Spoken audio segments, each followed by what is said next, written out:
ఓం శ్రీమాత్రే నమః. అందరికీ నమస్కారం. ముందుగా శృతిలైల ఛానల్లోకి అందరికీ స్వాగతం. ఈరోజు వీడియోలో మనం సౌందర్య లహరి తదుపరి భాగం గురించి తెలుసుకుందాం. ఇంకా ఆలస్యం చేయకుండా మొదలు పెడదామా? కుచాభ్యా మానామ్రం. అమ్మా, నువ్వు వక్షోజాలతో ఉంటావు కదా, అందుకని ఇవాళ శంకరుడు కనపడకుండా నువ్వు వక్షోజాలతో నాకు దర్శనమిస్తున్నావు. పైగా పాలిండ్ల భారం చేత కొద్దిగా ముందుకు వంగి దర్శనమిస్తున్నావు. కుడి పక్కన శివుడు కనపడ్డం లేదు. పురుష సంబంధమైన వక్షస్థల చిహ్నాలు కనపడ్డం లేదు అన్నారు శంకర్లు. శంకరాచార్యుల వారు అమ్మవారిని, అమ్మ, నువ్వు దొంగతనం చేశావేమోనని నాకు కొంచెం అనుమానంగా ఉందమ్మా అని కదా అన్నారు. అసలు నిజంగా దొంగతనం చేసింది అమ్మవారా లేక శంకరుడా? నిష్పక్షపాతంగా మాట్లాడాలంటే అమ్మవారు మహాపతివ్రత. అమ్మ శక్తులన్నీ తీసుకొని అయ్యవారు లేనిపోని పేర్లన్నింటినీ తగిలించుకున్నారు. మూడవ కన్ను ఆయనది, ఆవిడది కూడా. అది ఒకళ్ళది కాదు. అయినప్పుడు మూడవ కన్ను తెరిస్తే మన్మధుడు కాలిపోయాడు. కాలిపోతే కామదహనుడు అన్న పేరు శంకరుడికి మాత్రమే వచ్చింది. కాని కాముణ్ణి కాల్చేసిందని అమ్మవారికి పేరివ్వలేదు. అక్కడ సగం ఫలితం అమ్మవారికి రావాలి.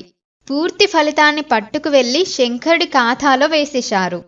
పైగా యమధర్మరాజు గారు శివలింగాన్ని కౌగిలించుకున్న మార్కండేయుడి మీద పాశం వేస్తే మార్కండేయుడు చంద్రశేఖర చంద్రశేఖర చంద్రశేఖర పాహిమాం అని పిలిచాడని ఆ రోజున శంకరుడికి యమధర్మరాజు గారిపై కోపం వచ్చి తన ఎడమ కాలితో యమధర్మరాజు గారిని తన్నాడు.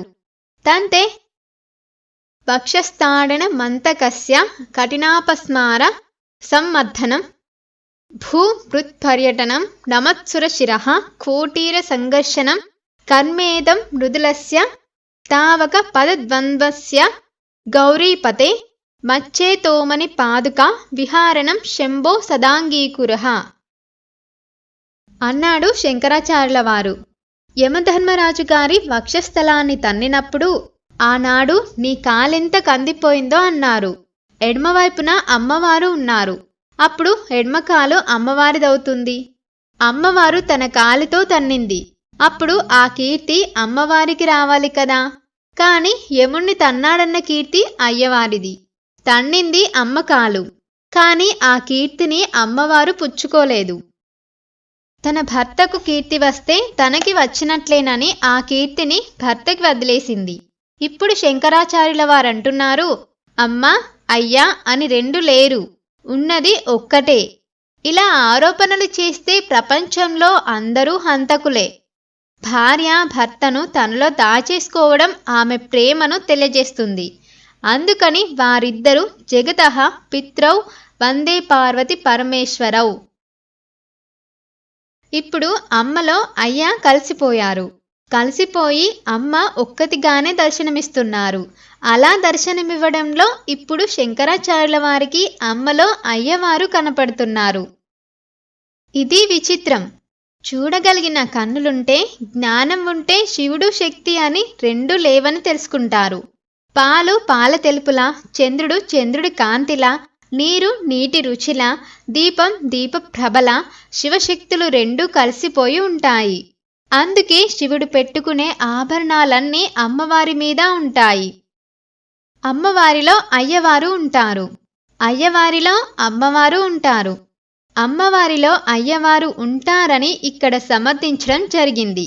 మరి అయ్యవారు ఒక్కరే కనబడి అమ్మవారు కనపడకుండా ఉన్న రూపమేదైనా ఉందా? ఉన్నది.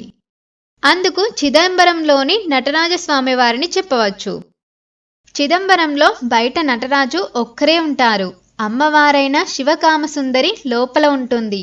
నటరాజు బయటకు వచ్చి నాట్యం చేస్తున్నాడంటే, సృష్టి స్థితి లయకారకుడు అయ్యాడంటే ఆయన లోపల అమ్మవారు శక్తి స్వరూపంగా ఉండి చేయిస్తుంది.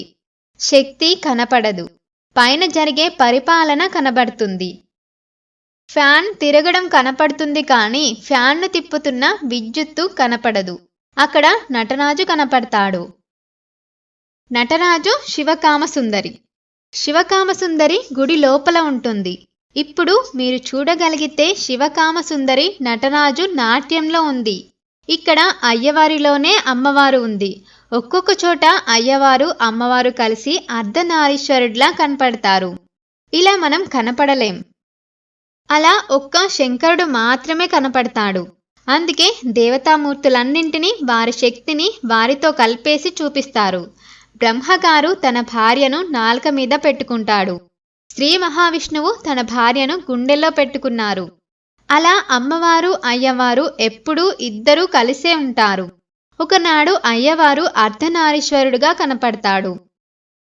అలా కనపడినప్పుడు శివుడు సగభాగం ఉంటాడు, అమ్మవారు సగభాగం ఉంటుంది. మీకు అర్థం కావడానికి ఒక సగుణ రూపం అక్కడ పెట్టబడింది. అనంతమైన బ్రహ్మాండంలో నిర్గుణ పరబ్రహ్మంలో కలిగే ఆత్మ చైతన్య శక్తి స్వరూపమైన అమ్మవారితో కలిసి అయ్యవారు ఉంటారు.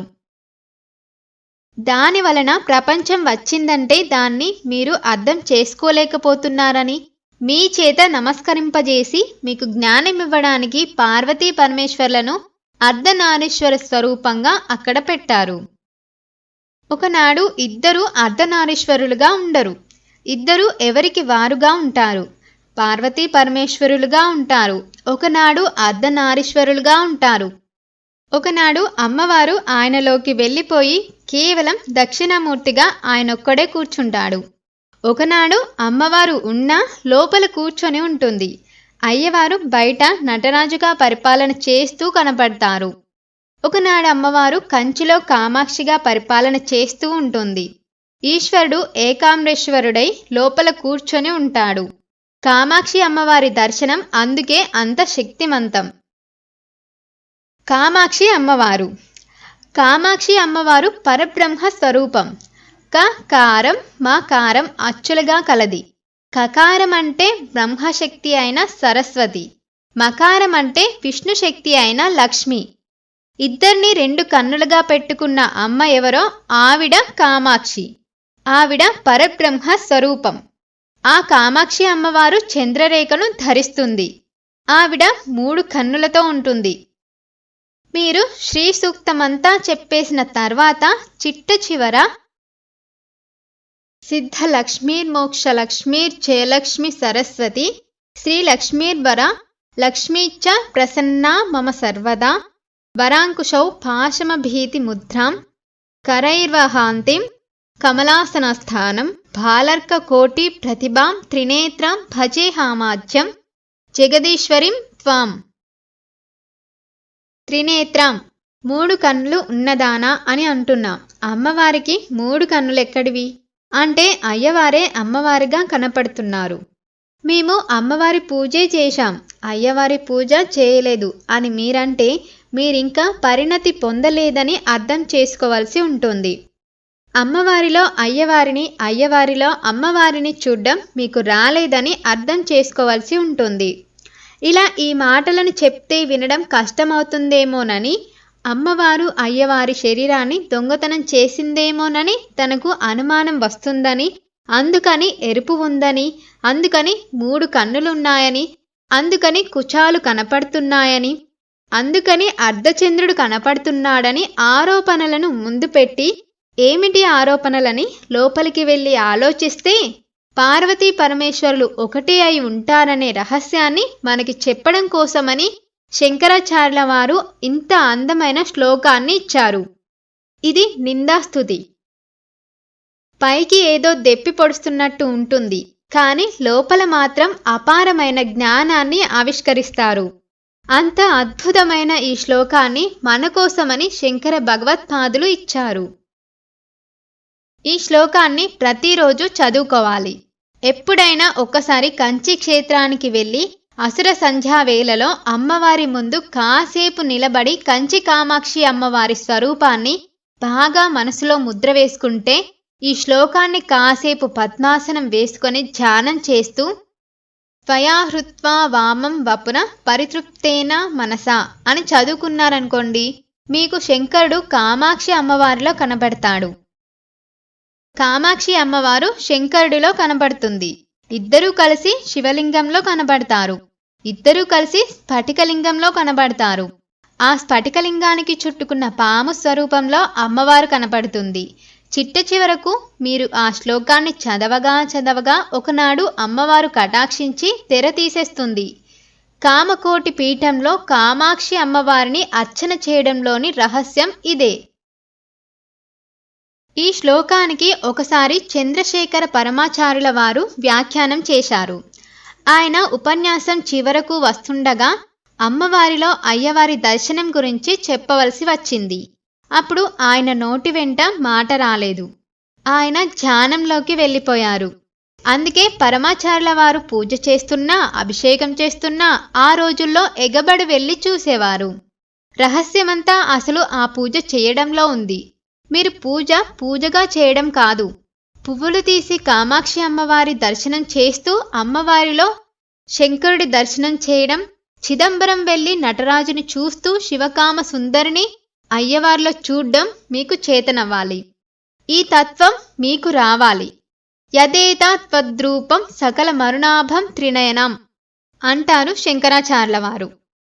ఈ తత్వం గాని మీకు గోచరించినట్లయితే మనస్సు ఆనందంతో నిండిపోయి నోట మాట రాక అలా ఉండిపోతారు. అప్పుడు అమ్మవారు పరిగెత్తుకు వచ్చేస్తుంది. ఈయనకు వచ్చిన పొంగుకు ఆవిడ వచ్చి తన అనుగ్రహ శక్తి ఆయనలో ప్రసరింపజేస్తుంది. అటువంటి తల్లి మీకు అయ్యవారిలో అమ్మవారిని, అమ్మవారిలో అయ్యవారిని చూసే శక్తిని ఇచ్చి తీరుతుంది. అలా ఇవ్వగలిగిన ఒక అమృత గుళికను శంకరాచార్యుల వారు చెప్పి మీ చేతిలో పెట్టేశారు. అదే సౌందర్యలహరిలోని ఈ శ్లోకం. మనస్సులో మారిన స్థితిని, పరబ్రహ్మంతో కలిసి ఉన్న స్థితిని ఈ శ్లోకంలో శంకర్లు మనకి ఆవిష్కరించి చూపించారు. శ్లోకం 28. సుధామభ్యాస్వాధ్య ప్రతిభయ చరామృత్యుం హరిణిం విపద్యం తే విశ్వే విధి శతమఖాధ్యా దివిషదః కరాళం యత్క్షేలం కబలితవతః కాలకలనాన శంభోస్తన్మూలం తవ జనని తాటంక మహిమ. యథార్థానికి ఇది ఎంతో పవిత్రమైన గొప్ప శ్లోకం. శంకరాచార్యుల వారు అందించిన మణిపూసల లాంటి శ్లోకాల్లో ఇది ఒక్కటి. ఈ శ్లోకం వెనకాతల వేదంలో ఉన్న ఒక మంత్ర రహస్యం ఉంది. ఆ మంత్రంలోంచి శంకరాచార్యుల వారు ఈ శ్లోకాన్ని చెప్తున్నారు. శంకరాచార్యుల వారికి తెలియని వేదం, తెలియని మంత్రం లేవు. మీరు రుద్రాధ్యాయం వింటుంటారు. పరమశివుడికి అభిషేకం చేస్తూ ఉంటారు. ఆ రుద్రాధ్యాయంలో ఒక మంత్రం ఉంది. రుద్రస్య భేషజి అంటారు. అలాగే విశ్వస్య భేషజి అంటారు అమ్మవారిని. 2 మాటలు అమ్మవారికే వేసేస్తారు. ఈ రెండు మాటలు మీరు వాటిని శివాలయాల్లో వింటూ ఉంటారు. ఏమిటి మాటలు? మనకి సనాతన ధర్మంలో ఒక గొప్ప విషయం ఉంది. పరమాత్మే హింస పెడతాడు. మళ్ళా మీకు సుఖాన్ని కూడా పరమాత్మే ఇస్తాడు. మీకు దుఃఖాన్ని కర్మప్రదాతగా పరమాత్మే ఇస్తాడు. దాన్ని తట్టుకునే శక్తిని కూడా పరమాత్మే ఇస్తాడు. సుఖాన్ని కూడా పరమాత్మే ఇస్తాడు. భక్తిని, జ్ఞానాన్ని, మోక్షాన్ని పరమాత్మే ఇస్తాడు. అన్నిటినీ పరమాత్మే ఇస్తాడు. ఆ పరమాత్మ మనలను క్షోభకు గురిచేసే సమయంలో ఆయన ఘోర రూపంతో ఉంటాడు. అలా ఘోర రూపంలో ఉన్న పరమాత్మని మనం అసలు దర్శనం చేయలేము, భయపడిపోతాం. అటువంటి సమయంలో అమ్మవారు రుద్రునికి మందు అయి కూర్చుంటుంది. ఇప్పుడు రుద్ర రూపంలో ఉన్న వాడిని శాంతింపజేసి శివుణ్ణి చేస్తుంది. రుద్రస్య భేషజి, విశ్వస్య భేషజి, విశ్వానికి ముందు అవుతున్నది. శృతిలో ఉన్న ఈ మంత్రాన్ని శంకరాచార్యుల వారు శ్లోకంగా తీసుకువస్తున్నారు. ఈ శ్లోకంలో అమ్మవారి ఈ ఆటను మీరు దర్శించాలి. ఈ శ్లోకంలో అమ్మవారి పతివ్రత ధర్మాన్ని చూపిస్తారు. ఆయన ధర్మాన్ని అతిక్రమించరు. ధర్మం ధర్మమే. అందుకని అంటారు, అమ్మవారు ఒకనాడు లోకాలను శిక్షింపజేసింది. అమ్మ పరమశివుడి పట్ల అనాదరణ అంగీకరించదు. తన భర్తను ఎవరైనా దూషిస్తే అమ్మవారు సహించదు. ఇది దక్షయజ్ఞంలో జరిగింది. దక్షయజ్ఞంలో దక్షుడు శివనిరాధరణ చేశాడు. తండ్రి మీద మమకారంతో ఆవిడ యజ్ఞానికి వెళ్ళింది. జనకుడు చేయు యజ్ఞంను జండిక జెచ్చన చూతునంచు తామనమున యుంచకంతయను మానము లేక జనంగ నొక్కరుం జనులను చూడకుంట మది గాయము బొందెను వీడే దేహమున్ ఘనమగు నుగ్రమూర్తివై జంపితి దక్షుని నాడు శంకర. అక్కడ ఆ యాగంలో దక్షుడు శివనింద చేస్తే శివుడు మామగారని చూడకుండా దక్షుణ్ణి చంపి అవతల పారేశాడు. తన తండ్రి శివనింద చేస్తే అమ్మవారికి మహాకోపం వచ్చింది. ఆవిడ శక్తి స్వరూపిణి. శివనింద ఏ చెవులతో విన్నానో ఆ శరీరమే నాకు అక్కర్లేదు. శివనింద చేసిన ఈ యాగం ఫలితాన్నిస్తుందని అనుకుంటున్నావేమో. నీవు నాశనమైపోతావు. నీకు కూతురుగా పుట్టడం వలన కదా నన్ను దాక్షాయిని అన్నారు. ఈ పేరుతో ఉన్న ఈ శరీరం నాకు అక్కర్లేదు. ఈ శరీరంతో నేను నా భర్తపై నిందవాక్యం విన్నాను కాబట్టి ఈ శరీరాన్ని త్యజిస్తాను అని తండ్రికి చెప్పి అమ్మవారు శరీరాన్ని వదిలేసింది. ఆ రోజున శివుడు రుద్రుడయ్యాడు. తన జటను ఒకదానిని తీసి నేల మీద కొట్టాడు. అందులోంచి రుద్రాంశతో వీరభద్రుడు వచ్చాడు. ఆయన చూసేసరికి యజ్ఞానికి వచ్చిన వారు దిక్కులు పట్టి పారిపోయారు. ఆ సమయంలో సూర్యభగవానుడు అక్కడ కూర్చొని నాట్యం చూస్తూ పాయసం తింటున్నాడు. వీరభద్రుడు ఆయన చూశాడు. ఏరా, శివుడు అక్కర్లేని యాగం నీకు కావలసి వచ్చిందా అని వెళ్ళి సూర్యభగవాని 2 దవడలు పట్టుకొని గట్టిగా నొక్కాడు. నోరు తెరుచుకుంది. నువ్వు ఈ యాగంలో పదార్థాలు తింటావా అని ఒక్కొక్క పన్ను పట్టుకు పీకేశాడు. అప్పుడు సూర్యనారాయణ మూర్తికి నోట్లో ఒక్క పన్ను కూడా లేకుండా ఊడిపోయాయి. అందుకని పరమశివుడికి పూషదంతభిధం వ్యగ్రోదక్షాధ్వర హరోహర అనే నామం వచ్చింది. అమ్మవారికి ఆగ్రహం వచ్చినట్లయితే శివుడి చేత శిక్షింపజేస్తుంది. అమ్మవారికి అనుగ్రహం వచ్చినట్లయితే శివుడి చేత రక్షింపజేస్తుంది. ఈ శిక్షారక్షలను తన భర్త చేతను చేయిస్తుంది. తాను తిన్నగా చెయ్యదు. అమ్మ అయ్యతో చేయించి సంసారంలో ఉన్నట్టు ఆది దంపతులుగా వాళ్ళు లోకానికెల్లా ఉంటారో ఇక్కడ శంకరాచార్యుల వారు చూపిస్తారు. ఇటువంటి శ్లోకాన్ని శంకరులొక్కరే ఇవ్వగలరు. ఇది అంత గొప్ప శ్లోకం. ఆ తర్వాత వచ్చిన వారందరూ ఈ శ్లోకాన్ని అనుకరించారు. సుధామాప్యాస్వాద్య ప్రతిభయజరామృత్యు హరిణిం. అమ్మ దేవతలందరూ వెళ్ళి పాలసముద్రాన్ని చిలికారు. వాళ్ళకేం లోటు వచ్చింది? పరమాత్మ వాళ్ళకన్నీ ఇచ్చాడు. మంచి లోకాలకు ఆధిపత్యం ఇచ్చాడు. హవిస్సులు తినే అదృష్టమిచ్చాడు. నిత్య యవ్వనమిచ్చాడు. ఇన్ని ఇచ్చినా కూడా వాళ్ళకి 2 బెంగలు. వార్ధక్యం వచ్చిస్తుందేమోనన్న బెంగం. ఎందుకని? బతికి ఉన్న వార్ధక్యం వస్తే ఎందుకు పనికిరాడు. జర మృత్యువు కన్నా ఘోరమైంది. అందుకని ఆ వార్ధక్యం వచ్చేస్తుందేమోనని ఒక బెంగ, చచ్చిపోతామేమోనని ఒక బెంగ. ఆ 2 పోవాలంటే ఏం చేయాలా అని అనుకున్నారు. పాల సముద్రం చిలికితే అందులోంచి అమృతం వస్తుంది. ఆ అమృతం తాగినట్లయితే ఇంకా వార్ధక్యం రాదు, మరణము రాదనుకున్నారు. ఈ 2 పోవడానికి అమృతాన్ని తాగాలనుకున్నారు. అనుకొని వెళ్ళి పాల సముద్రం చిలుకుదామనుకున్నారు. చిలకడానికి వీలుగా మందర పర్వతాన్ని తీసుకువచ్చి సముద్రంలో పడవేశారు. ఆ పర్వతానికి తాడుగా వాసుకి చుట్టారు. అది మునిగిపోకుండా ఉండడానికి శ్రీ మహావిష్ణువు కూర్మరూపుడై వచ్చి మందర పర్వతం కింద పడుకున్నారు.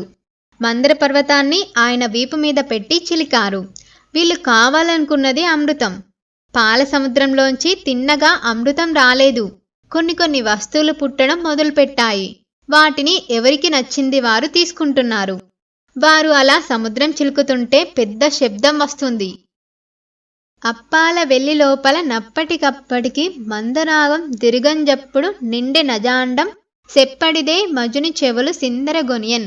ఆ చప్పుడికెక్కడో సభలో ఉన్న బ్రహ్మగారు బయటకు వచ్చి చెవులు మూసుకొని ఇంత చప్పుడు ఏమిటిరా అని అడిగారు.